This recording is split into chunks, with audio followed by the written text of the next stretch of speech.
Well, hello, this is Jeff Gaudiosi, and you're on misplacedstraws.com, where music comes to life. And my guest today is best known as a founding member of Southern rock icons Blackfoot.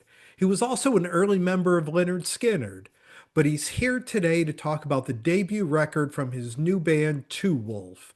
Please welcome Greg T. Walker. Welcome, Greg. Thank you. Glad to be here. So now, before we talk about the record, let's talk a little bit about the band. Yourself on bass, Chris Bell on guitar and vocals, Rusty Valentine on drums, and then on the record is co-founding member Lance Lopez on guitar and vocals. But Lance recently left the band. What can you tell us about that, and how do you guys plan on replacing him? He needed some time to take care of his health, Mhm. and he's always had mostly a solo career. Never been a real band guy, like dedicated to a band. I mean, I've known him 10 years, so I think I'm speaking the truth. But we wish him well. I mean, he sent us a note and voluntarily removed himself from the band. I just need to focus on my health, my mental health and physical Yeah. health, and get focused back on his own music. Mhm. So And we wish him all the best and great success. yeah, I've had Lance on here before. He's a great guy and an amazing talent. Hmm. So, Yes, he how is. does the band plan on moving forward now? Are you going to bring somebody else in, or are you just going to go out as a three-piece? Yes, we already have a member in place, and I've got some schedule rehearsals coming up very soon. Right now, he's learning things over the phone with Chris Bell. Mhm. I don't know how to do that myself, but this file sharing, I mean, that's, oh, just click here. I'm like, you lost me. But we've got somebody in place that Chris has known for many, many years and was in a band with back some years ago when Bo Bice came Yeah. off American Idol. Chris was in the band for several years, and this new guy uh, also was on lead guitar. So they've had a long musical friendship. Oh, I that's think great. it's going to be epic, I'm sure. Now, the record itself, it's a really cool mix of new tracks and some reworked Blackfoot material. How did you decide which of from that huge catalog of Blackfoot songs that you wanted to recreate for Two Wolf? Originally, my preference would have been one Blackfoot song, maybe two at the most, Mm. because of course they're all my favorites. Yeah. I mean, it's a great catalog. It But is. we're a new band, we need to be playing original music. Yeah. But the guys, of course, they're guitar players, so they're more into the guitar functions, the power chords and the scorching leads. And majority won. I said, okay, so we wound up doing three. Mhm. And in hindsight, it turned out good. I was afraid people may think, wow, you didn't have enough of your all new material. Mhm. Quite the contrary, we have plenty of material. Mhm. So it does pay homage to Blackfoot, of course, and I'm grateful for that. And I think one of the more interesting of those three tracks is Traveler, which you wrote with your late Blackfoot bandmate Jackson Spires, but it Hmm. never appeared on a record. Is that just a Right. song that you guys had floating around that, now you decided to do? Yeah, it revolved around a bass lick. The bass is very prominent in that song, um, and so he came up with an idea for lyrics, and then we wrote the lyrics together. Yeah, that had never been put out on an official record. I recorded it Mhm. one time on a full CD that got released, but we never really pushed that record very much. Mhm. It's a solo project I Yeah. was doing. Jackson was still living at the time, so I said, "By the way, your name's going to be on the album, because you helped me write this song." For the rest of the record, I mean, Lance is very steeped in the blues, whereas you're coming from more of a Southern rock angle.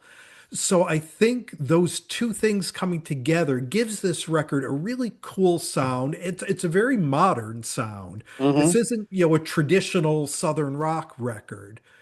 And I think it'll definitely appeal to the Blackfoot fan, but was part of your vision to evolve and kind of create something new as well? Really, when you're in a band, and especially in our case, making a debut record, you want to give it the best of everything you have and hope for the best. But honestly, I wouldn't know how to play any other style myself. And the other guys the same way. They just love rock and roll. There's no light rock or medium rock. We call what we do hard rock, kind of in your face, no pretense, no apologies. So you love it or you don't like it at all. It's no middle ground, I don't think. So we didn't set out intentionally to prove a point. We just put in the best of what we had to offer. And we only had a couple of tracks left over that we did not put on the record. So maybe the next one. And it's And, always a writing project in progress. well, and that's where I was going to go. Is it, something where you're always writing and putting it together, or is it, okay, this record's out, so we'll take a break and then start doing the next? Yeah, and in this case, this debut album, it was pretty much individual songs written by, Chris had some, I had some, and Lance. Next time around will be the same thing. We just do pre-rehearsal and go, all right, who's got ideas? We play it for each other, and it's like, pretty cool, or or great. So we narrow it down to the best of what we come up with. But it's always a band effort. It's never about one guy. I don't care how great you play, how great a writer you are. It's all the sum of its parts. But there's always that standout person in the band that gets all the attention. It's like, we have just as much input as you did, Yeah. really. So we like to be honest and upfront about that. Credit's given where credit's due. And the more that especially you and Chris work together, do you see yourselves starting to write together more, or is it still Chris will bring in ideas and you'll bring in ideas? We're I sent him a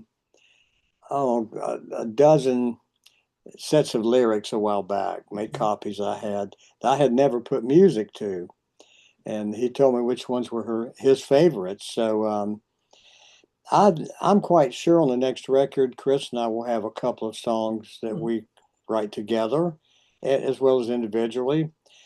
Um, I don't know about the new guy yet. Mhm. I know he's a great player, Yeah. and I haven't dug that deep into his personality to even ask him that question yet. Mhm. But my gosh, he's been playing all of his life, so I would assume Yeah. he's got to have written some songs, and maybe a lot. I'll soon find out. Yeah. And your Native American heritage has always been a big part of your music and come forward in your music. How do you feel that that manifests itself in Two Wolf and on this record? It's nothing that was done intentionally. You Mhm. just, I am who I am. Um, Truthfully, I didn't know a whole lot about my culture growing up because it was kind of a shameful thing to talk about. Mhm. Especially one of my grandmothers, she'd take a peach switch and wear your butt out with it if you even said the word Indian. It's like, don't ever say that because, Yeah. that was a different generation Yeah. you were looked down upon. But as I grew older in my early teenage years, I had this thirst for knowledge. And I was able to talk to my grandfathers then, and especially one of them in particular. And once in a while, he'd get tears in his eyes, and I would know just to get up and walk away. Mhm. But he told me a lot of things and a lot of good things. So I became very proud of it. I was kind of a late bloomer, to be honest with you. Yeah. I wasn't waving the flag when I was 5 years old. Mhm. It came later on in my late teenage years. Mhm. And now, we've mentioned Blackfoot, and that was such an important band in the genre of Southern rock. The current version of Blackfoot really bears no resemblance to the classic band or its heritage. What's it like for you when you see kind of that name being used by a band that has nothing to do with the history of Blackfoot? Yeah, that's a bone of contention for sure. when Blackfoot split up, I think it was already calculated behind the scenes that the other of us did not know about. Kind of caught us by surprise, but there was already a band in place as soon as we dissolved the corporation. Yeah. And Ricky went out. Ricky's a great player, he's a great musician, lifelong musician. But a band is the sum of its parts. So you can have the best players on each instrument. It doesn't mean it's going to be a great band. Sometimes it can clash. Mhm. We used to say you could replace Charlie or Ricky with Eddie Van Halen, it would have been a train wreck. Mhm. you know, or replace me with Geddy Lee, Yeah. who plays circles around me. It wouldn't have been the Right. same. But anyway, he did that for about 10 years, and there was a constant lineup of players, all really good, accomplished players too, with names. It just didn't sound like the original Blackfoot. And then Ricky joined Skinner and still with them today.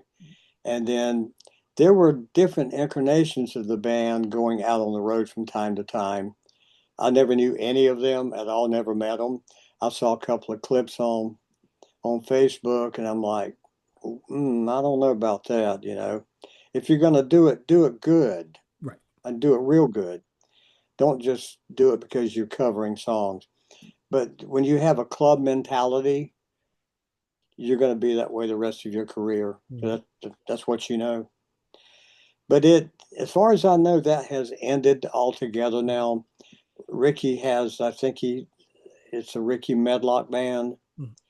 with, I don't even know the players. I think he's only done a few dates, but Skinner will wind down eventually. They kind of are now. Yeah. So any of those band members are doing little side projects, Mhm. and good for them. Yeah. And you, talking about Skinner, Ricky's now been back with them since mid 90s. Hmm. But at one point in the early days, you guys had both left Blackfoot and gone into that early incarnation of Skinner, but you both left before the debut record to reform Blackfoot. What Right. was sort of the decision of saying, well, yeah, this band is good, but we want to go back to our band? Simply, we had been friends with those guys before joining the band. Actually, Ricky joined first, and then I came 3 months later. And we liked the music at that time. Those early albums kind of reflect that, even though they were recorded after we did what we still call the debut album. They came out like, I think, the third one. Yeah. But it was a matter of, it was a different kind of rock. It was a little bit more laid back. Uh, I won't say it had any country influence whatsoever. It was a different kind of music, and it was roots rock for sure, and well done, impeccable musicianship in that band. But I miss Blackfoot because I was used to that hard driving rock, and though we had a few tracks that we did with Skinner that was like that, not all of them. I said I just want to rock, Mhm. and I told Ricky my desires, and he agreed. So we left at the same time. We hugged each other, and we stayed friends right up to the plane crash. And there's never any hard feelings. In fact, we did a couple of shows together Yeah. with Blackfoot and Skinner, and it was just always great, man. How you been? You been fishing lately? Just like old times. Yeah. And I know you've said in other interviews that you and Charlie are still in touch, but you Hmm. haven't spoken to Ricky in quite a while. If the opportunity ever arose to play together again as Blackfoot, whether it's a Hall of Fame induction or, some kind of special one-off show, would you do it?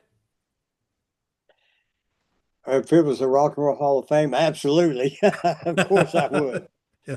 No, I don't have any ill feelings at all about that. As far as a reunion, it wouldn't be possible because Mm, Charlie's had back issues for 25, 30 years.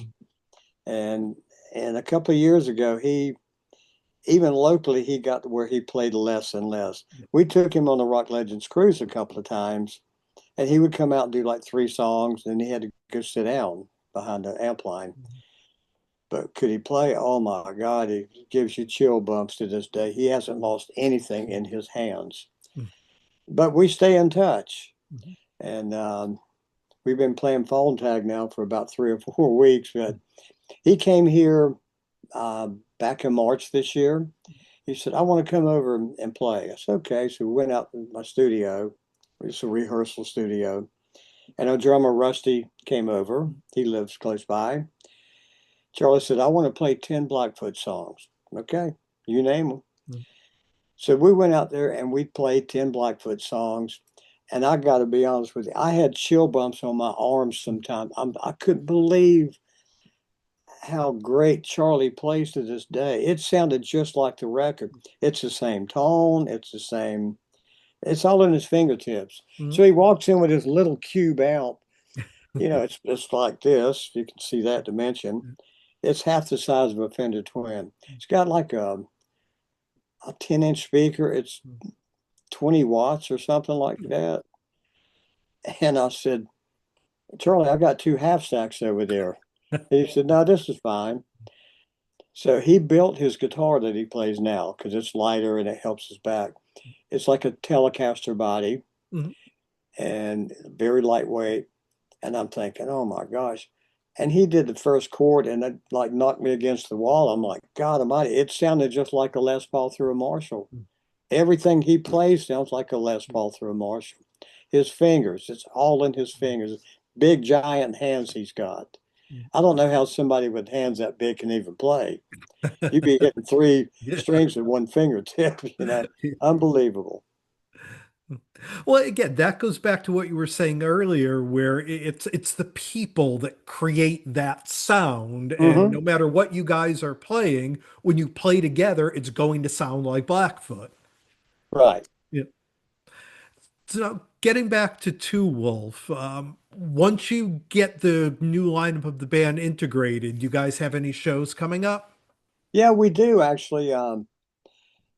We've got the Rock Legends Cruise coming up in February. Mhm. That's 3 shows. We have six Southern Rock Woodstock shows already on the calendar. We have another show, a one-off in Alabama. I think that's in May.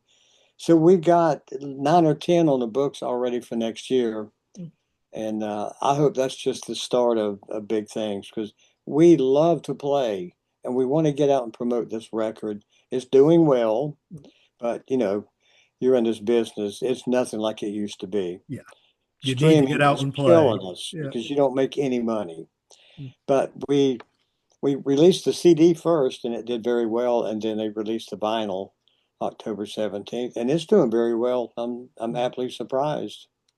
Yeah, I mean, I have to say, when I listened to the record, I didn't quite know what to expect. I knew your reputation. Like I said, I know Lance well. I've had him on here. Hmm. Didn't quite know how it was going to mix, but as soon as I heard it, I'm like, okay, there's something here. There's Yeah, just a sound when you put all that together. And it's a really strong record. So I highly recommend everyone check it out. me too.